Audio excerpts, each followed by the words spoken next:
Lesintelligences.com, votre extracteur de connaissances.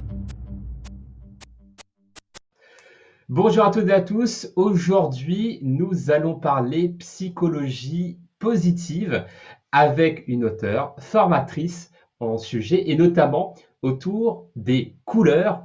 Donc, je vous demande d'accueillir Anne-Laure Drouin-Chanel. Bonjour Anne-Laure. Bonjour, bonjour. Je suis Alors, ravie d'être bienvenue. avec vous, merci. Merci à vous. Je suis ravi de vous accueillir aujourd'hui pour un livre super intéressant sur, je vais dire le titre, hein, et vous allez pouvoir peut-être montrer le livre, mais les couleurs du bonheur. Donc, on est vraiment sur la psychologie positive, sur les couleurs et notamment le lien avec le bonheur. Donc, on va aller à travers cet échange parler du bonheur, mais aussi d'organisation, de différentes dimensions de notre vie en fait. Et avant de trop en dire, est-ce que vous pouvez vous présenter un peu plus pour les personnes qui ne vous connaissent pas encore? Oui, merci beaucoup Jérôme et merci de me donner la parole sur ce sujet de l'équilibre de vie qui, je crois, anime beaucoup d'entre nous.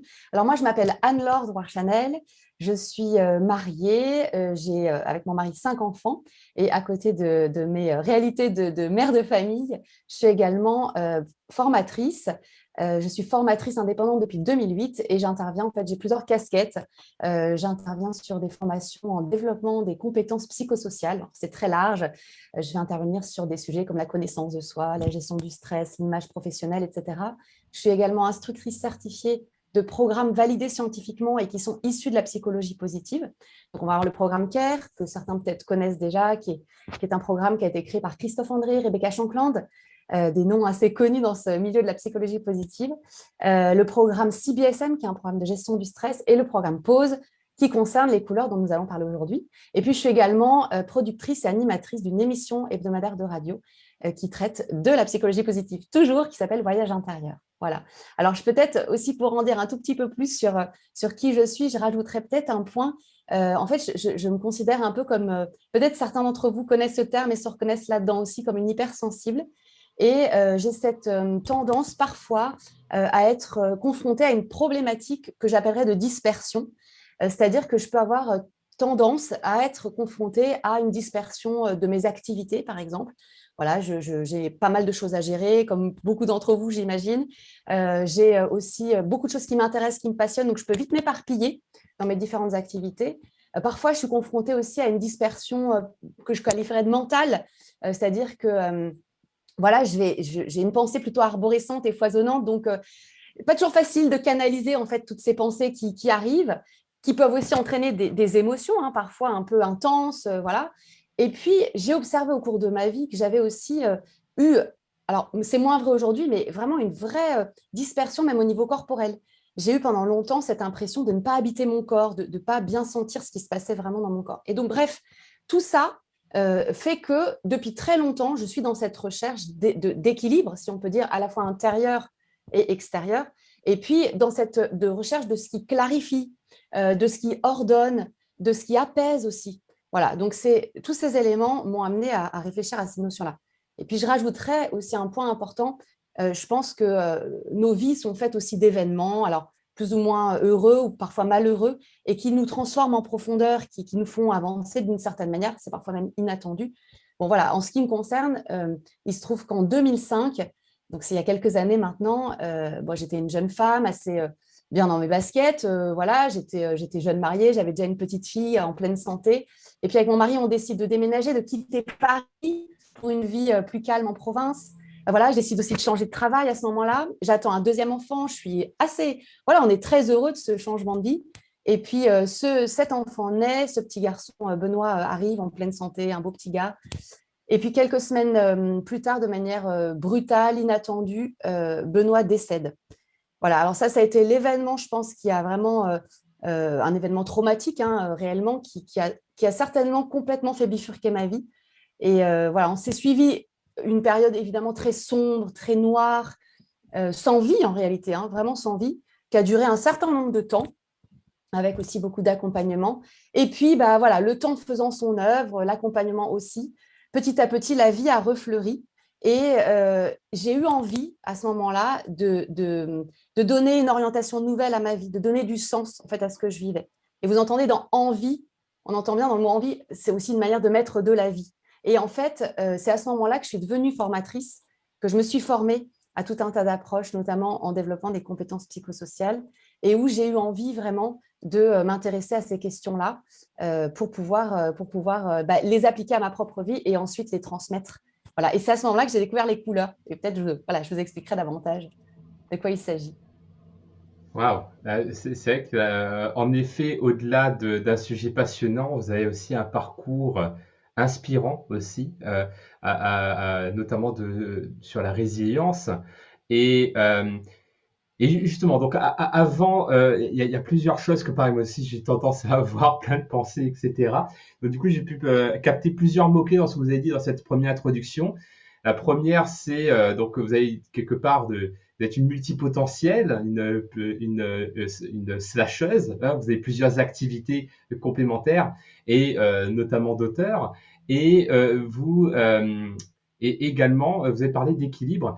Et en fait, ce que j'ai aimé dans le livre, en fait, au tout début, vous parlez de la différence entre équilibre et harmonie. Et j'aimerais que vous puissiez partager un peu plus, c'est quoi la différence entre équilibre et harmonie? Alors, je ne sais pas s'il y a une différence, en tout cas, je pense que l'un appelle l'autre. Je m'explique. En fait, on est tous mus par un désir d'équilibre, quelque part. L'équilibre, c'est en fait, c'est ce qui nous pousse à rechercher la juste proportion des choses, c'est-à-dire la juste répartition, en fait, entre, là, en l'occurrence, ce qui nous intéresse, c'est nos différentes activités, mais on pourrait dire entre les éléments d'un tout, et puis, voilà, faire en sorte que chaque chose soit à sa juste place. Pour moi, c'est vraiment ça dont parle l'équilibre. Et donc, l'équilibre va nous amener à chercher une sorte d'ordre, oui, d'ordre entre les différents éléments, par exemple, de notre vie. Et cet ordre va entraîner une forme de stabilité d'un système, si on peut dire. Voilà. Et donc, c'est parce que je vais ordonner le système qui est ma vie, entre guillemets, que je vais pouvoir derrière sentir de l'harmonie. C'est-à-dire que l'harmonie résulte, en fait, de cet ordre que je vais poser. Donc, c'est comme la résultante, en fait, de l'équilibre. Et pour moi, l'harmonie, ça parle davantage de cohérence, c'est plus global, ça parle aussi d'unité, et donc ça va vraiment plus loin. Et je pense que l'harmonie, c'est quelque chose qui transforme. C'est-à-dire que ça a vraiment un pouvoir créateur parce que je sens de la cohérence, en fait, parce que je sens de l'harmonie et de l'unité dans ma vie, alors je me sens plus présente, je me sens plus vivante, et me sentant plus vivante, eh bien, j'ouvre le champ des possibles et je développe mon talent créateur. Et donc, voilà, pour moi, il y a vraiment quelque chose d'un chemin. L'un appelle l'autre. Et donc cet élan créateur donc, qui vous permet de créer, et notamment cet ouvrage en fait, d'où vient cet ouvrage? Comment il est né? Ah ouais, c'est une bonne question parce que je n'ai pas inventé les couleurs. Hein. Je n'ai pas du tout inventé ces couleurs. En fait, comme je vous le racontais tout à l'heure, j'étais très en recherche dans les années donc 2008, quelque chose comme ça, très en recherche de tout ce qui fait sens, tout ce qui éclaire notre vie, etc. Donc, j'ai découvert plein d'approches très variées et très riches, plutôt dans la sphère du développement personnel. Voilà, j'attire d'ailleurs l'attention des auditeurs sur la différence qu'on peut faire entre développement personnel et psychologie positive. La petite différence, la petite nuance, c'est que la psychologie positive, elle est validée scientifiquement. Le développement personnel, il y a plein de richesses, plein de choses, mais il faut être parfois un peu vigilant et voilà, savoir ce qu'on décide de suivre. En tout cas, moi, en regardant tout ça, je trouvais plein de choses très riches, mais je ne trouvais pas quelque chose de global. Alors, voilà, vous avez entendu ce mot-là, hein, de cohérent, de global, je cherchais ça. Et je me suis souvenue à ce moment-là des travaux d'une philosophe italienne qui s'appelle Chiara Lubick, que j'avais déjà lu auparavant. Et cette philosophe, en fait, elle proposait de relire sa vie à travers plutôt, un prisme à 7 couleurs. Et elle part du postulat que chaque être humain est mis en mouvement par un élan de désir, c'est-à-dire qu'on est mis en mouvement par des désirs. Et on pourrait distinguer d'ailleurs plusieurs couches de ce désir. Ça va du désir de base de survie, en fait, de répondre à nos besoins vitaux et de répondre à nos réalités corporelles, au désir, par exemple, de mettre en place des projets, de répondre à nos aspirations. Elles sont différentes pour chacun d'entre nous. Puis, au-delà de ça, si on va un peu plus loin, les désirs, c'est de l'ordre des valeurs. Qu'est-ce qui me met en mouvement? Qu'est-ce qui jalonne mon existence? Qu'est-ce qui me donne sens à ce que je fais? Et au fond de tout ça, au bout de tout ça, en fait, il y a un désir commun à l'ensemble des êtres humains sur Terre, Et ça, vraiment, je peux d'ailleurs l'attester. Petite parenthèse, j'ai eu la chance pendant très longtemps de travailler en milieu carcéral. Et je vous dis ça parce qu'en fait, j'ai observé que même dans des situations dramatiques, on a tous ce même désir qui est un désir de vie. En réalité, alors évidemment, d'ailleurs, on voit bien que dans des situations de dépression voilà, très lourdes, justement, on sent plus désir de vie. Et donc, voilà, l'être humain a quand même ce désir de vie. Et si on peut aller plus loin, d'amour. Et donc, elle dit d'une certaine manière que la vie, c'est comme une lumière. C'est comme une lumière. Et si vous allez dans la nature et que vous voyez la lumière du soleil se refléter dans une petite goutte d'eau, on voit apparaître 7 couleurs, un magnifique arc-en-ciel. Eh bien, c'est un peu une métaphore pour parler de notre vie. Notre vie, elle est petite, elle est fragile comme cette petite goutte d'eau, mais si on laisse la vie entrer dans cette petite goutte d'eau, eh bien, il y a 7 couleurs qui apparaissent. Et ces 7 couleurs sont vraiment les 7, je dirais, aspects essentiels pour justement créer de la beauté, créer de l'harmonie dans notre vie. Voilà, ça vous parle à peu près? Oui, c'est hyper parlant. Moi, je trouve ça super de pouvoir faire cette analogie-là. D'autant plus que, comme vous l'écrivez d'ailleurs dans votre ouvrage, c'est quelque chose de très multiculturel en fait. C'est pas lié à un prisme de lecture ou un courant de pensée ou un courant religieux. C'est vraiment assez global en fait. Complètement, complètement. Ça touche vraiment tout le monde. Et ce qui est intéressant de souligner sur ce point, c'est que selon moi, c'est une approche qui est riche dans le sens où elle concerne notre individualité, c'est-à-dire on va travailler sur nous, donc quelles sont les couleurs de ma vie, comment je vais clarifier, ordonner les choses dans ma vie, mais toujours dans un souci, justement, vous savez, la lumière, elle est là pour éclairer, donc dans un souci de rayonner et de donner. Donc on est vraiment dans un double mouvement où on va sortir aussi de la bulle de notre ego, parce que voilà, certains auteurs disent ça sent un peu le renfermer dans la bulle de notre ego. J'aime bien cette expression. Oui, si je tourne un peu là-dedans, à un moment donné, j'étouffe, quoi. Donc comment après je vais donner, je vais offrir finalement les fruits de ma vie colorés à l'extérieur de moi. C'est ça l'objectif. Donc il y a vraiment cette dynamique permanente entre moi et les autres qui est intéressante dans cette approche, qui en tout cas moi me semble intéressante. Alors du coup, juste pour revenir sur comment est né le livre, redécouvrant cette philosophie, je me suis dit, ça m'intéresse, là, il y a quelque chose enfin, ça m'a interpellée, vraiment, ça m'a interpellée. Et puis, je vous dis, encore une fois, moi, j'étais dans une période de ma vie où tout était sombre, je fonctionnais en pilote automatique, voilà, je faisais les choses parce qu'il fallait les faire, et j'avais besoin de couleurs dans ma vie, j'avais besoin de mettre de la lumière, de la vie, de la couleur, donc ça me parlait vraiment. Et donc, j'ai commencé à l'approfondir, et comme j'étais déjà formée à un certain nombre d'approches, notamment de PNL ou d'écoute active ou tout un tas d'autres choses, j'ai commencé à l'appliquer de manière très concrète à ma vie et de voir est-ce que ça fait ou pas une différence. Et voyant que, de fait, ça fonctionnait et que ça avait des répercussions à la fois sur ma vie personnelle et relationnelle, je me suis dit, non, mais c'est trop fort, je ne peux pas garder pour moi. Il faut que je le transmette, il faut que je le donne. Et de là, en fait, sont nées les formations sur cette lecture de vie arc-en-ciel, si on peut dire, des formations. Et puis, les formations sont nées en 2012. Et il a fallu quelques années après pour que le livre puisse paraître en 2018 parce qu'il est aussi issu de l'expérimentation. C'est aussi toute une recherche empirique, c'est-à-dire, voilà, à un moment donné, l'idée est bonne, mais comment ça fonctionne? Comment je m'en sers au quotidien? C'est bien beau d'avoir une idée, mais à quoi ça me sert? Et ça fait penser aussi, quand j'entends couleur, j'entends ego, j'entends tout ça, ça fait penser en fait au yoga et justement avec le système de chakras, en fait, où il y a une couleur pour une dimension ou une vibration du chakra. Est-ce que c'est la même chose là, dans ce système-là ou c'est encore autre chose, le système de cette couleur appliquée à la vie? Alors, c'est une bonne question parce qu'on me la pose souvent. C'est vrai que les couleurs sont utilisées dans différentes philosophies, dont les chakras et bien d'autres encore, comme on peut utiliser alors, les notes de musique aussi. Il faut savoir que le chiffre 7, c'est quand même un peu, enfin, c'est le chiffre parfait. Hein, on le retrouve dans plein de philosophies de vie.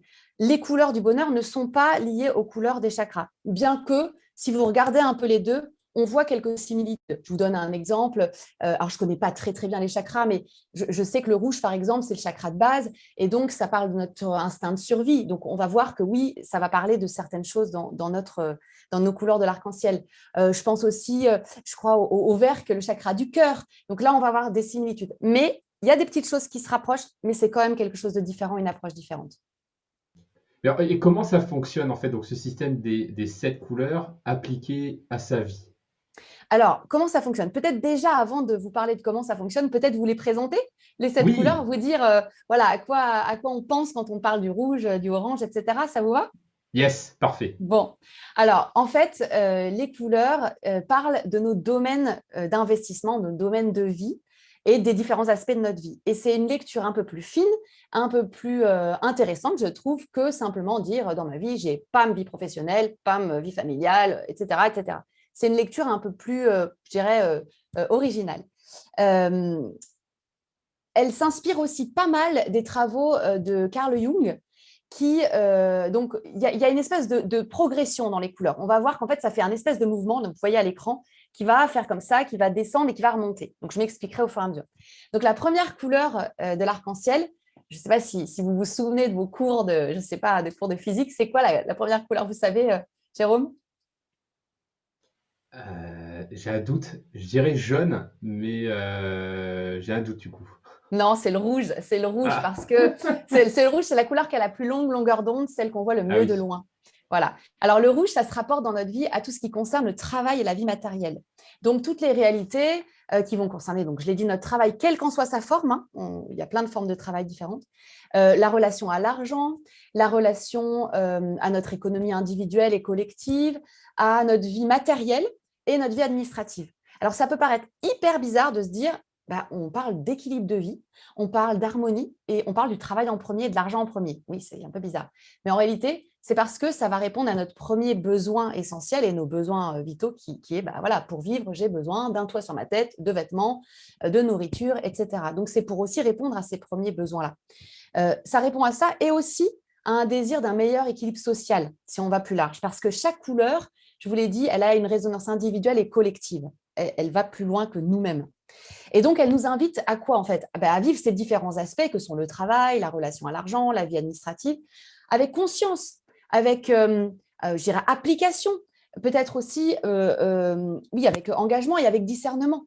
Donc, comment est-ce que je perçois mon travail? Est-ce que j'ai conscience que c'est une contribution à la création de biens, de services utiles à mes concitoyens qui vont être utiles et qui vont être utiles à moi-même puisque je vais obtenir une rémunération qui va me permettre de vivre, mais qui va aussi nourrir la société. Est-ce que j'ai conscience de la place que ces réalités-là prennent dans ma vie? Est-ce que le travail prend toute la place? Est-ce que l'argent prend toute la place? Voilà, c'est comment je redonne une juste place à ces éléments-là. Et puis, c'est aussi comment je les vis. Comment je les vis. Si je prends l'argent, par exemple, quel est mon rapport à l'argent? Voilà, je le gagne, est-ce que je le dépense, est-ce que je l'épargne, est-ce que je le partage, enfin, qu'est-ce que j'en fais? Donc, ça m'invite peut-être à une consommation responsable. Voilà, donc le rouge, c'est finalement une couleur qui nous appelle à peut-être à questionner notre vision de ces choses-là et peut-être même à changer notre mentalité en profondeur en disant sortir d'une forme d'individualisme pour peut-être quelque chose qui me dépasse. Voilà, c'est une invitation. Ça, c'est la première couleur. Dans la courbe là, qui descend, c'est cette couleur qui nous met en lien social, c'est-à-dire que là, je montre mon visage social. Voilà. Et puis, je descends un peu dans ma courbe et j'arrive au orange. Le orange, on l'appelle rayonnement et vie affective. Donc, c'est tout ce qui va concerner, en fait, tout ce qui va incarner dans ma vie relationnelle dans le sens affectif, mes relations avec mes plus proches, mon conjoint si je suis en couple, mes enfants, ma famille, mes amis. On ne parle pas encore de vie sociale. Et donc, quelque part, ça répond à notre désir d'être aimé, d'aimer et d'être aimé, hein, de cette dynamique d'amour. Et moi, j'aime bien cette image dans le orange, de prendre l'image d'une petite étincelle. C'est comme une petite étincelle qui s'allumerait à l'intérieur de nous et qui va éclairer ce qui se passe, voilà, qui on est. Voilà. Est-ce que j'ai conscience de qui je suis et de ce que je peux donner? Est-ce que j'ai conscience de mes qualités, de comment je fonctionne, voilà, de tout ce qui fait que je suis moi, avec mes limites aussi, avec mes forces et mes limites, et conscience de ce que je peux donner aux autres, puisque ça m'invite à construire des relations harmonieuses, constructives. Donc, ce orange, c'est vraiment cette petite étincelle qui m'invite à voilà, être dans un juste rapport à moi-même et un juste rapport aux autres aussi. Et j'oserais même dire un amour de moi-même, un amour de soi, pour pouvoir être mieux dans la relation à l'autre. On reviendra peut-être d'ailleurs sur cette notion d'amour de soi un peu plus loin dans nos échanges. Ouais. Voilà. Et puis, je rajoute un point aussi important, c'est que chacune des couleurs, en fait, elle nous invite au détachement. Et dans le orange, on va le voir, je vous en ai parlé tout à l'heure avec le rouge, voilà, si à un moment donné, je suis trop dans le travail, il faut que je me détache pour aller vivre autre chose. Dans l'orange, c'est pareil. L'invitation, c'est de nouer des relations de qualité. Donc, quand je suis avec quelqu'un, là, je suis avec vous, Jérôme, voilà, je suis vraiment avec vous. Et je suis avec vous qui m'écoutez aussi à distance, mais je me détache aussi pour être présente à chacun, voilà, comme il se doit dans la relation. Donc, ça permet vraiment de mettre un peu de qualité dans la relation. Voilà. Est-ce que ça aide aussi quelque part à se réapproprier son attention ou sa concentration en disant, ben voilà, là je me mets en mode rouge, ok, en mode travail, je coupe les distractions, etc. Pareil, là je suis en mode orange, donc là je suis présent dans la relation. Est-ce que ça aide aussi à se canaliser? Parce que tout à l'heure on parlait pour les personnes qui vont dans tous les sens. Est-ce que du coup ça vous aide aussi à vous canaliser dans ce sens-là? Ah, mais moi, je crois profondément. Je pense que c'est vraiment une approche qui favorise la conscience. Et vous savez, on en parle beaucoup dans tout ce qui est méditation de pleine conscience, on y reviendra peut-être un peu avec le jaune et le vert. Plus je vais mettre de la conscience dans ce que je vis, dans ce que j'ai envie de vivre, plus je vais être présent dans ce que je suis en train de vivre ici et maintenant. Et donc, plus je vais habiter aussi l'instant, la relation, etc. Et donc, plus c'est satisfaisant et ça développe mon bien-être durable. Et là, on est vraiment dans cette science du bien-être qu'est la psychologie positive, qui nous parle de ça. Comment je développe mon bien-être durable? Eh bien, plus je vais être présent à ce que je vis et conscient de ce que je vis, plus je le développe. Voilà. Donc, effectivement, mais toutes les couleurs y contribuent. Voilà. Donc là, on arrive, je vous ai présenté le rouge et l'orange. On arrive au jaune, on descend un petit peu plus dans cette courbe. Et il y a ce phénomène de descente parce qu'en fait, avec le jaune, on descend un petit peu plus à l'intérieur de nous-mêmes. Là, on quitte le masque social, comme je me montre au travail. On quitte aussi le masque qu'on porte avec nos proches. Et là, on se révèle tel qu'on est vraiment. On est vraiment dans notre zone intérieure. Et ça concerne ce qu'on appelle la spiritualité et la vie intérieure. Donc, par spiritualité, on entend spiritualité au sens large, quelles que soient nos croyances, notre appartenance religieuse. Et vie intérieure, on parle de tout ce qui se passe à l'intérieur. À l'intérieur, il y a des mouvements intérieurs, il y a des émotions, il y a des blessures, il y a des pensées, il y a plein de choses qui se passent à l'intérieur. Et le jaune vient nous inviter à visiter ce jardin intérieur pour pouvoir justement en prendre soin. Et donc, je voudrais aussi attirer votre attention sur le fait que le jaune, c'est sur la palette chromatique, c'est la couleur la plus claire, la plus lumineuse de l'arc-en-ciel. Et c'est important de le savoir parce qu'en fait, tout a un sens et que c'est elle qui va éclairer toutes les autres couleurs de notre vie. Si je ne suis pas au clair avec ce qui se passe à l'intérieur, quelque part, ça peut avoir des impacts aussi sur le reste de ma vie. Donc, c'est vraiment très important.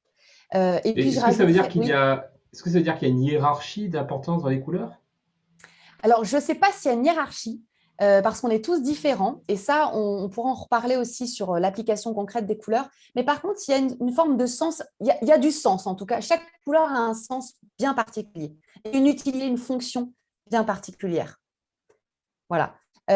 Donc, ce jaune, c'est vraiment cette invitation à descendre et écouter ce qui se passe en soi. Voilà, j'écoute. J'écoute mes mouvements intérieurs, donc à travers des pratiques attentionnelles. On a parlé de la méditation de pleine conscience, vous parliez du yoga tout à l'heure. Il y a plein de pratiques qui nous aident à faire ce travail d'écoute et d'accueil. Voilà, j'accueille avec bienveillance ces mouvements qui me traversent. Certains sont agréables et c'est chouette, tant mieux. J'en profite, je savoure, mais certains, ça grince un peu. C'est pas très agréable, les émotions douloureuses. Et pour autant, elles sont là. Donc voilà, qu'est-ce que j'en fais? Qu'est-ce qu'elles me disent? De quoi elles me parlent? De quels besoins elles me parlent? Donc, c'est vraiment aussi aller écouter ces zones plus délicates, peut-être, et peut-être même ces zones d'ombre. Et puis, je prenais la métaphore du jardin tout à l'heure. À l'intérieur de nous, c'est comme un beau jardin. Il y a des belles plantes, il y a des beaux arbres majestueux. Et il y a peut-être aussi quelques ronces, quoi. Il y a peut-être quelques petits travaux de nettoyage à faire. Donc, de temps en temps, ça peut être intéressant d'aller voir, tiens, est-ce que je n'ai pas un peu de nettoyage à faire avec l'aide d'un thérapeute, par exemple, avec l'aide, de tout ce qui peut exister, qui est à notre disposition et qui va me permettre de gagner en liberté intérieure et qui va me permettre vraiment de me sentant plus libre, plus à l'aise avec moi-même, je peux du coup plus facilement activer ma raison, mon discernement, comprendre les situations que je vis, ma relecture. Et puis, si je vais encore plus loin, ça permet de laisser jaillir son intuition. Et ça, c'est vraiment précieux. Si je suis encombrée dans ma tête, dans mon cœur, etc., si je suis encombrée, je n'ai pas la place pour autre chose. Et donc, vraiment, l'objectif, c'est d'apaiser, de nettoyer pour pouvoir, du coup, être plus disponible aussi à la relation à l'autre. Évidemment, c'est toujours dans ce jeu de relation à l'autre. Donc, détachement et accueil qui aident à faire ce travail-là, c'est ça? Ah oui, mais de toute façon, je pense encore une fois que le détachement, il est dans toutes les couleurs. On est appelé au détachement dans tous les aspects de notre vie. Mais effectivement, le mot accueil, je pense que vous avez raison, c'est vraiment un mot important dans le jaune. C'est comment j'accueille ce qui se passe en moi avec ses côtés agréables et peut-être parfois un peu plus désagréables. Hein. Et ça me permet de faire un parallèle avec la psychologie positive. Hein. La psychologie positive, c'est pas la psychologie du déni. On va dire tout va bien, il faut que tout aille bien, que ce soit toujours positif. C'est pas ça. C'est de mettre de l'équilibre, de mettre du et, c'est-à-dire à côté des réalités désagréables, il y a aussi des réalités agréables. Donc, c'est comment comment je fais de la place pour toutes ces réalités-là aussi. Et comment j'oriente aussi mon regard vers ce qui va bien, ce qui fonctionne. Donc ça, c'était pour le jaune et on a vu qu'on est descendu un petit peu plus. Et puis, dans la suite des couleurs, on va descendre au bas de la courbe et on est dans la couleur centrale de l'arc-en-ciel qui est le vert. Vous savez, le vert, c'est vraiment le cœur, hein, comme tout à l'heure on parlait des chakras, c'est le cœur. Et le vert concerne notre santé et la vie physique. Et c'est central parce que la vie est centrale. Si je ne suis pas en bonne santé, ou en tout cas si je ne suis pas en état de vivre, ben voilà, je ne suis plus en vie. Donc déjà, c'est comment je tiens mon corps en état de fonctionnement et de marche le mieux possible. Et donc, le vert, c'est la vie au sens de création au sens large. Voilà, moi en tant que création, le monde en tant que création, c'est quelque chose de très riche, le vert. Et c'est central. Ça concerne quoi en fait? Ça concerne notre vie physique, donc le soin à notre santé, que j'apporte à la santé, avec les rendez-vous médicaux que je dois prendre, le soin à mon hygiène de vie. Est-ce que je mange une alimentation qui correspond à mes besoins? Est-ce que je dors le nombre d'heures suffisant? Est-ce que je fais du sport? Voilà, tout ce qui va me permettre de prendre soin de cette santé. Tout ce qui va me permettre aussi de prendre soin de ma réalité corporelle, féminine ou masculine. Tout ce qui concerne la sexualité également. Donc tout ça, ça fait partie de la vie. Et puis, qui dit vie, ça parle aussi de ce chemin de vie qui va de la naissance, en passant par les différents âges de la vie. Hein, voilà, on est différents à 10, 20, 30, 40, 60, etc. Avec aussi les étapes de vie. Et dans la vie, on ne peut pas le nier, il y a aussi des étapes où on va rencontrer la maladie, hein, on ne le sait que trop en ce moment, la maladie, la souffrance. Et moi, je trouve cette approche arc-en-ciel intéressante parce qu'elle ne nie pas cette réalité. Il y a certaines approches qui oublient finalement d'en parler parce qu'on veut aller vers le bonheur. C'est vrai que le mot bonheur, bon, le bonheur. Mais en fait, on ne peut pas parler de la vie sans parler de la maladie, sans parler de la souffrance. Ça fait partie de la vie. Et donc, le vert, c'est aussi une invitation à regarder nos états de souffrance ou ce qu'on traverse avec un regard peut-être nouveau, différent, en se disant, moi j'aime beaucoup la citation de Christian Bobin qui dit « de tout mal on peut tirer un bien ». Et je crois vraiment que voilà, je me garderai bien de donner des leçons en matière de souffrance parce que c'est tellement personnel, tellement propre à l'histoire de chacun et c'est tellement compliqué. On sait bien quand on est dans un moment noir qu'on est dans une espèce de tunnel et on n'en voit pas le bout, on n'en voit pas la fin. Mais en réalité, il y a toujours quelque chose, il y a toujours une lumière qui finit par arriver au bout. Et voilà, pour moi, le vert, c'est aussi cette invitation à croire que c'est possible que de tout mal, on peut tirer un bien. Est-ce que Voilà. il y a une notion justement liée à l'espoir et que quelque part, si j'extrapole, alors peut-être que je surinterprète ou quoi, mais est-ce que si par exemple il y a des souffrances dans chacune des couleurs, ça veut dire qu'il y a aussi des outils pour nous aider à y faire face ou à les dépasser dans chacune des couleurs également? Alors, je ne sais pas, encore une fois, c'est un outil global. Donc, vous dire qu'il y a des outils dans chacune des couleurs, je ne suis pas sûre. Je pense que c'est plutôt des outils plus globaux qui nous Ok. permettent effectivement de regarder, vous avez tout à fait raison, dans chaque couleur de notre vie, où sont les zones peut-être de difficulté, où ça coince un peu, et éventuellement même de souffrance, parce qu'on peut vivre des souffrances au travail, par exemple, je pense au rouge, et de mettre le doigt dessus et d'oser regarder aussi ça, et ne pas avoir peur d'aller voir aussi de ce côté-là pour pouvoir dépasser. Et vous parlez d'espoir, effectivement. Oui, ça nous invite peut-être à croire vraiment que derrière ces épreuves, que derrière ces épreuves, il peut naître quelque chose. Il peut naître quelque chose de nouveau. Oui, j'ai vraiment l'impression, j'ai cette image en tête où c'est comme si j'avais un cercle découpé en morceaux de chaque couleur et ça me permettrait donc voilà de scanner ma vie, de voir ma vie un peu en me disant bah ok bah alors là si je fais un focus sur le vert donc au niveau de la santé, au niveau de mon corps, je me sens, est-ce que tout va bien et j'ai l'impression que ça aide à en effet comme vous disiez tout à l'heure à conscientiser en fait ce qui est là. Ouais. Vous parlez de scan. Effectivement, moi, je parle dans mon livre, alors je fais une petite parenthèse, on reviendra sur les deux dernières couleurs, ou les trois dernières couleurs plutôt. Vous parlez de scan, c'est vrai que moi, j'utilise, entre guillemets, en tout cas, je propose aux personnes que j'accompagne ce scan arc-en-ciel. Mais en fait, c'est juste une image pour dire de temps en temps, ça peut être intéressant de regarder ce qui se passe et d'écouter ce qui se passe, de faire passer le scan arc-en-ciel et de se dire, tiens, quelle est la couleur qui pêche en ce moment? Quelle est la couleur qui me manque? Parce que ça parle de quoi? En fait, ça parle de mes besoins. De quoi j'ai besoin? Et donc, quelle est la couleur remède qui va, si je l'applique, si je la mets en pratique, éclairer ma vie et me redonner de l'élan? C'est vraiment ça l'objectif. Donc, oui, effectivement, je pense que c'est intéressant Les couleurs, en tout cas, sont là pour mettre de la lumière, vraiment, sur ces zones qui méritent peut-être un peu d'attention de notre part. Voilà, je ne sais pas si je réponds à votre question, mais… Si, c'est vrai que je voulais poser cette question parce que ce terme-là, justement, m'a intrigué, hein, le scan, scan arc-en-ciel, ça me parle beaucoup.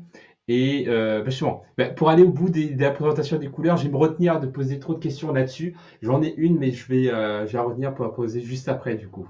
Ça marche. Alors, du coup, je termine ce chemin des couleurs. On était au creux, là, avec le vert, et on va remonter. Et si on remonte, c'est parce qu'en fait, on arrive à un moment donné où les couleurs vont être un peu le reflet de ce qu'on va vivre. C'est-à-dire, là, on va arriver au bleu.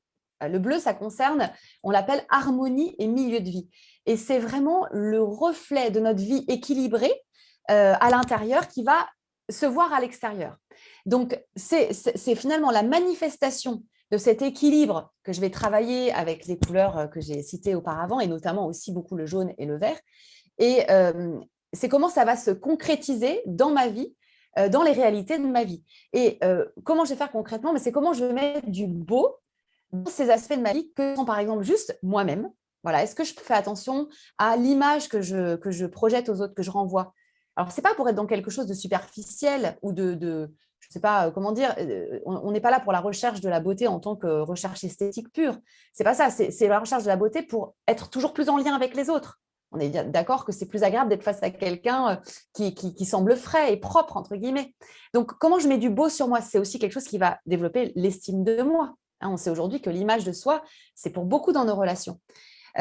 Comment je vais mettre du beau dans mes lieux de vie, autour de moi, dans mon bureau, ma maison, là où je travaille, là où je vis. Et donc, forcément, ça va me parler des réalités très pratico-pratiques de mon quotidien que vont être les tâches ménagères, par exemple.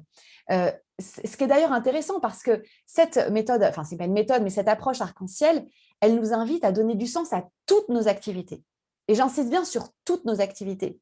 Et donc, le ménage, ou si je prends dans le rouge les tâches administratives parfois un peu rébarbatives, ce n'est pas toujours drôle, mais je peux le vivre en me disant franchement, ça me saoule, ça me gonfle. Et puis, c'est gris, quoi, on va dire, ça n'a pas de couleur, voilà, c'est sans couleur. Ou je peux y mettre de la couleur. Et je peux me dire, c'est du bleu, et je mets du sens derrière ce que je fais. Pourquoi je fais le ménage? Pourquoi je fais en sorte que mes lieux de vie soient beaux? Simplement pour qu'ils soient agréables à vivre, déjà pour moi-même, ressourçants, et puis pour qu'ils soient accueillants, pour que la personne qui arrive à l'improviste, je sais bien que ce n'est pas le cas en ce moment, mais qui pourrait arriver à l'improviste, puisse se sentir accueillie. Voilà, donc c'est toujours dans cet esprit d'ouverture à l'autre et de relation à l'autre. Et puis, le bleu nous parle aussi d'équilibre dans le sens, dans notre manière de vivre et de vivre notre temps. Et donc, tout ce qui va concerner notre organisation, la manière de gérer notre temps, de mettre de l'ordre aussi dans notre emploi du temps, fait partie aussi du bleu. Voilà. Tout ça, en fait, pour nous permettre d'être disponibles. Voilà, vous savez bien que si votre emploi du temps est bien organisé, harmonieux, fluide, eh bien, on n'est plus disponible en fait, à ce qu'on est amené à vivre ou à la personne qui est en face de nous, etc. Voilà pour le bleu. Et alors ensuite, on continue notre montée avec l'indigo. Alors l'indigo, ça concerne la sagesse et la vie intellectuelle, hyper importante. Hyper important parce que ça répond à notre besoin, notre désir d'apprendre, de progresser. Vous savez, l'être humain, il y a une chose dont il a horreur, c'est stagner. On n'aime pas stagner. Voilà, c'est quelque chose qui n'est pas confortable. Donc, on a toujours envie d'avancer, de progresser. Et donc, cette couleur de l'indigo, elle est à la fois très philosophique parce qu'elle nous invite à aller à la recherche de la sagesse, au sens, voilà, qu'est-ce qui est sage dans ma vie? Et donc, peut-être, la sagesse nous permet de faire les bons choix, c'est-à-dire de discerner les choses qui semblent justes pour nous, d'éclairer nos décisions, d'orienter nos actions dans le sens de ce qui est vraiment important pour nous, dans le sens des valeurs qui nous sont chères. Et puis, elle est très pratique, cette couleur, parce qu'elle nous invite justement à étudier, à nous intéresser, à développer notre connaissance. Par exemple, des centres d'intérêt qu'on peut avoir. On a besoin de nourrir nos centres d'intérêt pour nous sentir épanouis. Et puis, elle va nous permettre de développer nos potentialités, d'aller à la rencontre de nos forces. On a tous des forces et surtout des talents bien particuliers, des compétences. Donc là, c'est très psychologie positive, c'est-à-dire qu'on va aller regarder du côté de ce qu'on sait bien faire, du côté de ce qu'on aime faire. Et c'est ça qui va pouvoir nous permettre de développer le fameux potentiel créatif dont on parlait tout à l'heure.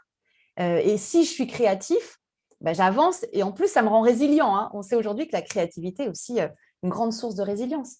Donc, voilà, cette couleur indigo, elle est riche parce qu'elle nous permet de prendre appui vraiment sur nos forces et nos potentialités.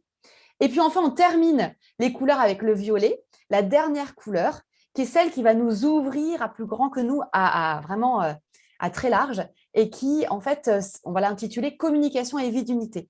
Donc, le violet, c'est vraiment une couleur qui répond à notre désir d'appartenance, notre désir de lien. Et elle va nous inviter à créer du lien, mais plus largement que juste, comme tout à l'heure, le orange avec nos amis, notre entourage proche. Là, c'est vraiment créer du lien social. On sait aujourd'hui que la proximité sociale est un de nos 3 besoins psychologiques fondamentaux. Ça, c'est vraiment important et c'est particulièrement mis à mal actuellement en temps de pandémie. Donc, voilà, cette couleur va vraiment favoriser cette proximité sociale et donc va m'inviter à utiliser tous les moyens qui sont à ma disposition pour créer un lien. Alors, je pense bien sûr aux outils, aux réseaux sociaux, mais toujours avec cette vigilance de dire mais quelle place ça prend aussi dans ma vie? Est-ce que je passe tout mon temps sur mon smartphone, sur les réseaux sociaux ou je laisse sa juste place pour aussi être dans des relations peut-être téléphoniques ou même de visu, etc. Et puis, ça m'invite à créer des occasions de rencontres. Est-ce que quand je vais faire mon petit tour de quartier, je prends le temps de saluer tel voisin, de prendre des nouvelles, peut-être aussi pour favoriser l'entraide, la solidarité? Voilà, peut-être ce voisin a besoin de quelque chose de bien particulier. Donc, ça favorise vraiment ce lien et cette proximité. Et puis, ça me permet de prendre ma place dans la société. Donc, tous mes engagements associatifs, ça va faire partie du violet. Et d'une certaine manière, de me rendre présent et donc à l'inverse, pas indifférent à ce qui se passe autour de moi. Puis je vais être au fait de l'actualité de mon quartier, de ma région, de mon pays, etc. Plus je développe ce sentiment d'appartenance et plus je deviens acteur aussi de cette société qui est la mienne et dans laquelle j'évolue. Voilà, j'ai terminé la ronde des couleurs et on voit bien quand même avec le violet que l'idée, on est vraiment à la sortie, c'est-à-dire on offre aussi toute notre vie colorée au monde qui nous entoure. Et moi, ce que j'aime beaucoup dans ce que vous dites, c'est d'être attentif à la place que prend la couleur dans sa vie parce que c'est vrai que je ne pense pas que, je pense que ça doit être assez rare dans nos sociétés aujourd'hui que tout le monde ait un cercle et que tout soit parfaitement équilibré. Par exemple, je pense que si je m'amuse à faire ce cercle depuis 1 an, du coup, depuis le Covid, eh bien, je pense que ma dimension rouge travail a pris beaucoup, beaucoup de place par rapport peut-être à la dimension violette, où du coup, comme on est confiné ici au Royaume-Uni depuis des mois. Donc, j'ai l'impression que ça permet aussi de conscientiser là où on en est aujourd'hui et du coup, peut-être de prendre des décisions pour remettre de l'équilibre, si je comprends bien. Et oui, complètement. Mais vous avez complètement raison, Jérôme. Et alors, j'aimerais dire une chose sur ce point qui me paraît importante, c'est que, vous savez, ça se base sur la métaphore de l'arc-en-ciel. Moi, j'aime bien cette métaphore parce qu'en réalité, moi, j'ai une jolie fenêtre là devant moi, mais je peux vous dire que je ne vois pas l'arc-en-ciel. Et l'arc-en-ciel, je ne le vois pas tous les jours. Un arc-en-ciel, vous savez, c'est éphémère. C'est quelque chose qui arrive de manière souvent très… Voilà, c'est assez éphémère, oui, c'est vraiment le mot. Et c'est un peu comme l'équilibre de notre vie. On ne le sent pas tous les jours, tout le temps et non-stop. Ce n'est pas possible. C'est pas possible. Parfois, on peut le goûter, on le savoure et ça, c'est agréable, c'est génial. Mais voilà, c'est quelque chose qui est fragile, c'est très fragile. Et donc, non, ce n'est pas possible de se dire je vais avoir toutes les couleurs ordonnées, nickel. Ce serait même horrible. On serait dans un truc complètement normé, cadré, etc. Donc, ce n'est pas l'objectif.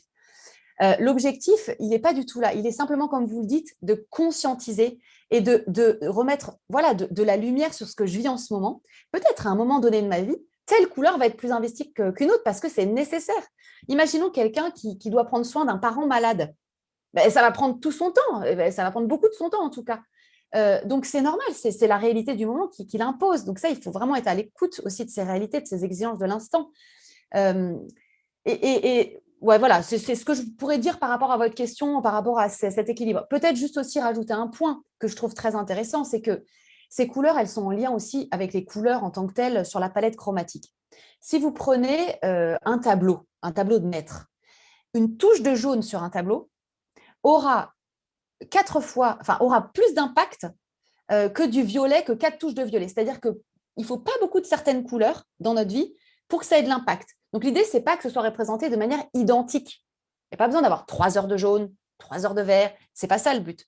C'est simplement de se dire, est-ce que dans mon quotidien, toutes les couleurs sont à peu près représentées pour pouvoir sentir cet équilibre et accéder à un bien-être plus durable. C'est plutôt dans ce sens-là.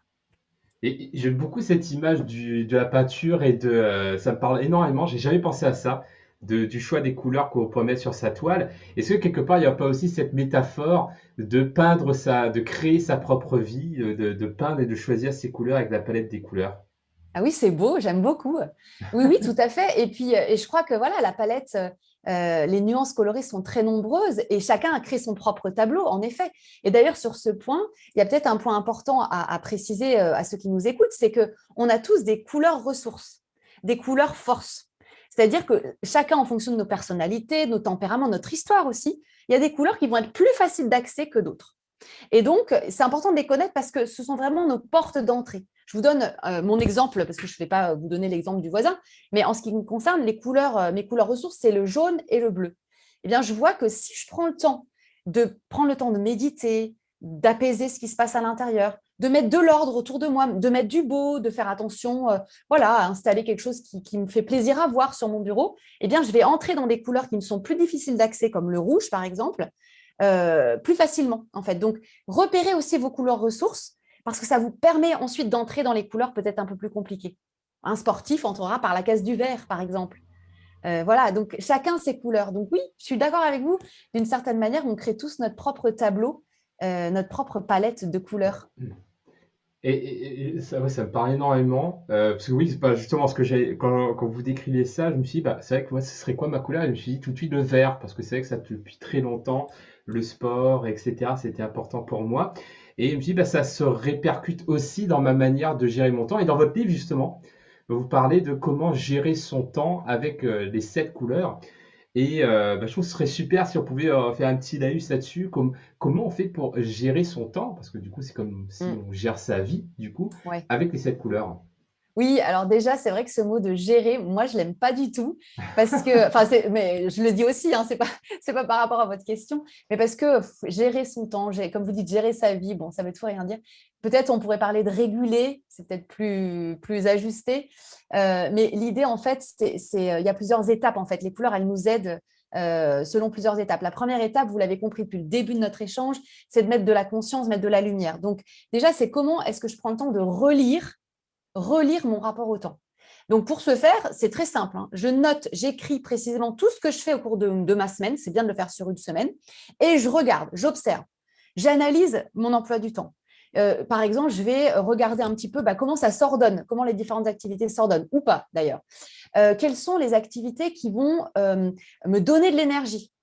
Quelles sont les activités qui vont être vécues sereinement. Donc, moi, ce que je propose toujours aux personnes, c'est de regarder l'activité et puis de noter les émotions qui ont été vécues au cours de cette activité.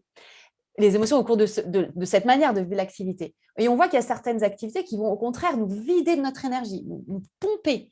Il y a des mangeurs de temps aussi dans nos emplois du temps. C'est terrible. Je pense par exemple au téléphone, au smartphone, ça peut être un vrai mangeur de temps. Si je note précisément le temps que je passe parfois sur les réseaux sociaux, etc., si ce n'est pas bien ordonné, ça peut vite empiéter en fait, sur tout un tas d'autres choses. Et d'ailleurs, c'est là où c'est très important d'avoir conscience, ces couleurs en tout cas nous aident à décréter une sorte de vigilance couleur. C'est-à-dire que parfois, je m'enlise dans des activités qui ne sont pas propices à la joie à long terme. Ou bien parfois, je suis tellement accaparée par quelque chose que j'ai du mal à en sortir. suis tellement prise par mon travail que je ne vois pas que, par exemple, en ce qui me concerne, j'ai mes enfants qui sont à côté et qui ont besoin de moi. Et puis, à l'inverse, parfois, je suis tellement bien dans une couleur. Je suis en train de faire ma méditation, je suis trop bien. J'ai juste pas envie d'en sortir pour aller m'occuper de mes papiers administratifs et mon rouge. Et donc, cette vigilance couleur, elle nous invite à peut-être parfois sortir de notre zone de confort et peut-être aussi même de notre volonté propre là, qui nous pousse à rester là où on est, alors qu'on sent bien que ce n'est pas ajusté. Parce qu'on sent qu'il y a quelque chose qui coince un peu, puis parfois même on est irrité, on est énervé. Et donc, ça m'invite à dire, attention, vigilance rouge, c'est le moment d'aller me reposer. C'est le moment d'aller m'occuper de mes enfants. Donc, vraiment, ça m'aide à vivre l'instant présent. Vraiment. Et donc, je reviens, excusez-moi, j'ai fait une petite digression sur la gestion du temps, mais voilà, c'est des points, ça m'évoque plein d'idées. Comment l'utiliser pour réguler son temps? Aussi peut-être pour faire le point sur nos engagements. Moi, j'aime beaucoup, vous connaissez certainement cette métaphore des cailloux, hein, les petits cailloux, les gros cailloux, etc. Et donc, là encore, les couleurs nous invitent à revisiter nos priorités. Et donc, on va regarder quels sont nos gros cailloux rouges, nos gros cailloux oranges, etc. Et les plus petits. Et donc, ça va nous entraîner petit à petit à planifier. Un gros défaut en matière de gestion du temps que j'observe sur le terrain, c'est le manque de planification. On fait les choses un peu comme ça vient, en fonction des opportunités, en fonction aussi de nos injonctions extérieures. Voilà, j'ai des rendez-vous, donc pomme, ça tombe dans l'agenda, donc je fais. Mais en fait, est-ce que je fais des choix conscients? C'est-à-dire, est-ce qu'à un moment donné, j'organise aussi les choses en fonction de mes injonctions aussi intérieures et personnelles? Donc, quelle place je donne aussi à ces choses qui sont importantes pour moi? Parce que la réunion de balade ou la réunion méditation avec moi-même, elle est rarement dans l'agenda. Vous voyez ce que je veux dire? La réunion avec le collègue ou le client un tel, ça, c'est facile de la mettre dans l'agenda. Mais la réunion avec moi-même, on ne la met pas toujours dans l'agenda. Ah, Donc voilà. et justement, c'est un truc que je fais faire avec mes clients en coaching, c'est la première compétence que je fais développer, c'est justement la prise de rendez-vous avec soi-même. J'ai pu travailler avec Tony Buzan qui lui fonctionnait comme ça. Il travaille que sur rendez-vous, il a des rendez-vous avec d'autres personnes, des rendez-vous avec lui-même. Et en fait, l'idée que ça m'évoque, c'est que avec le prisme des couleurs, ce serait peut-être de donner une couleur à chaque rendez-vous, en fait. De dire, voilà, là Ouais. c'est un rendez-vous jaune, là c'est un rendez-vous bleu. Est-ce que c'est un truc qui se fait aussi? Mais complètement, c'est l'étape d'après, c'est-à-dire une fois qu'on a planifié. Alors moi, je conseille toujours de planifier d'abord annuellement, de mettre ces gros cailloux, parce que sinon on passe à côté en fait. Voilà, cette formation que je veux faire cette année, cet indigo que je veux mettre dans ma vie cette année, il est important. Et ensuite, on va descendre dans la planification plus fine jusqu'à aller à l'hebdomadaire et à la quotidienne. Vous disiez, oui, redites-moi la question parce que du coup, j'ai perdu le fil. Ah oui, peut-être que j'ai. Oui, en fait, je suis même pas sûr d'avoir posé une question. C'était Si, c'est la coloration. Si, pardon. voilà la C'est ce que vous couleur des disiez, rendez-vous. colorer. Voilà. Et ensuite, effectivement, une fois que je vais planifier ma semaine, par exemple, eh bien, je vais colorer mon agenda. Je vais mettre de la couleur. Alors, je peux vous montrer, si ça vous amuse, l'exemple Ah d'une oui, page ça m'amuserait en tout cas, oui, ça c'est clair. d'agenda. Bon, vous ne regardez pas dans les détails parce que c'est un peu brouillon. Mais voilà, vous voyez, après, on va mettre des couleurs, ça tombe, dans l'agenda. Et donc, d'ailleurs, il y a certaines choses où je mets à quoi ça correspond, puis d'autres, je sais automatiquement à quoi ça correspond. Je ne vais pas mettre jaune méditation. Je sais que mon jaune, c'est ma méditation. Donc oui, on colore l'agenda pour vérifier que toutes les couleurs sont bien un peu présentes. Pas de manière équitable, encore une fois, mais qu'elles sont bien présentes. Donc, c'est un outil qui va nous permettre de préparer notre semaine et puis peut-être aussi de relire ce qui s'est passé pour réajuster. Si je vois que la semaine dernière, j'ai vécu absolument aucun vert, je vais peut-être me dire, tiens, cette semaine, je vais faire attention. Je vais aller prendre le temps de me balader. D'ailleurs, je me rends compte en vous disant ça que j'ai oublié de vous dire que le vert, évidemment, c'était le rapport à la planète, à la nature, et donc tous les gestes écologiques, etc. L'écologie, ça fait partie du vert. Je referme ma parenthèse. Voilà, et donc, moi, ce que je conseille toujours aussi, c'est de planifier, bien sûr, mais tout en étant souple, sans horaire trop précis, sauf si vous en avez vraiment besoin pour des rendez-vous, etc. Mais l'idée, ce n'est pas de faire quelque chose qui soit enfermant. C'est plutôt quelque chose qui donne de la lumière, mais pas quelque chose d'enfermant. Et puis, surtout, de laisser du vide. Laisser du vide, c'est-à-dire laisser de la place pour l'imprévu, qui arrive toujours, et puis aussi pour des moments d'oisiveté. Parce que dans notre vie, tout n'est pas… moi, je parle des couleurs, mais tout n'est pas couleur, d'une part, et certaines choses sont multicolores. Il y a des activités qui peuvent être multicolores.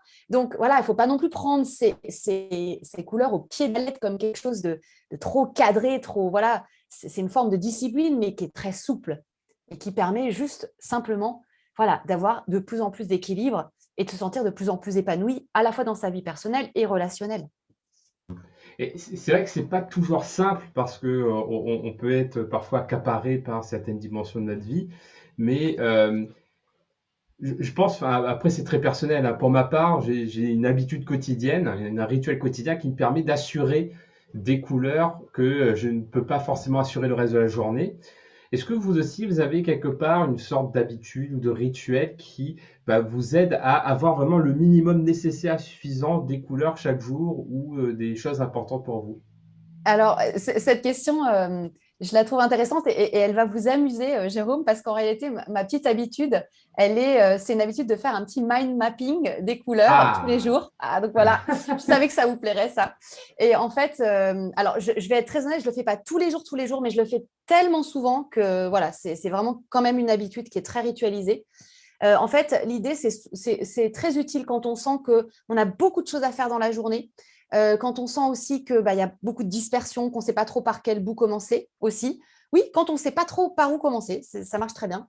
Et donc, en fait, je vais faire un mind mapping arc-en-ciel, c'est-à-dire que je vais noter la date du jour au centre, et ensuite, je vais me faire des rayons de couleurs, donc des 7 couleurs, et je vais donc faire en arborescence, je vais lister toutes les tâches, toutes les choses que je prévois de faire dans ma journée. Et ça me permet quoi? En fait, ça me permet de voir que j'ai parfois des rayons, donc des rayons de couleurs qui sont surchargés. C'est-à-dire que je vais avoir un truc, mais ça explose total. Donc, qu'est-ce que je me dis?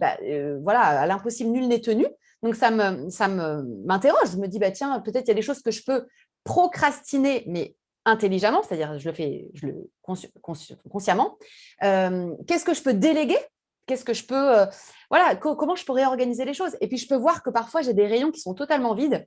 Et là, l'idée n'est pas de rajouter pour rajouter, hein. Ce n'est pas du tout l'objectif, mais peut-être de me dire, ah tiens, je pourrais peut-être prendre 5 minutes dans ma journée pour vivre un peu cette couleur quand même. Et ça me permet justement de faire en sorte que toutes les couleurs soient un petit peu représentées dans ma journée. Excellent. Ça me donne envie de tester. Direct, là, demain, je vais prendre ma feuille et me faire mes 7 branches, 7 couleurs, pour m'assurer d'avoir les 7 couleurs, hein, au moins un petit peu de 7 couleurs dans la journée. Super idée, merci pour le partage. Très riche, on a parlé énormément de choses et j'ai l'impression qu'on pourrait encore continuer cet échange encore des heures. Il y a tellement de choses que vous pouvez partager, donc merci beaucoup pour ça. Et est-ce qu'il y aurait quelque chose que vous n'avez pas pu partager durant cette discussion, un conseil que vous pourriez partager à des personnes voilà, un dernier conseil, un petit mot de la fin à partager avec nous. Ouais. Oui, oui, il y aurait peut-être une chose qui me paraît très importante, qui est en fait que quand rien ne va plus, toujours revenir au centre. Et quand je dis ça, ça veut dire qu'il y a dans notre vie souvent des moments voilà, je reviens en priorité au centre. Et le centre, c'est quoi? C'est le vert, le bleu et le jaune. Donc d'abord, je prends soin de me reposer, je prends soin de ma réalité corporelle parce que souvent, ça ne va pas parce que je suis trop fatiguée, parce que je n'ai pas pris soin de ma santé, etc. Donc je reviens à ça. Et puis, je reviens aussi au bleu en faisant attention à moi, en faisant quelque chose qui me fait du bien aussi pour mettre du beau sur moi, et au jaune en écoutant ce qui se passe. Donc, je reviens toujours au centre. Ça me paraît hyper important de le préciser. Et puis voilà, j'ai juste envie de dire à ceux qui nous écoutent, si vous avez envie d'en savoir plus, il y a bien sûr le livre que vous pouvez découvrir, voilà, qui se lit très facilement. J'écris comme je parle. Donc ce n'est pas de la grande littérature, mais c'est très facile d'accès. Et puis l'idée, c'est de le lire en le savourant dans le sens, en le mettant en pratique aussi. Et je propose au lecteur de faire des pauses dans sa lecture pour vraiment digérer, prendre le temps.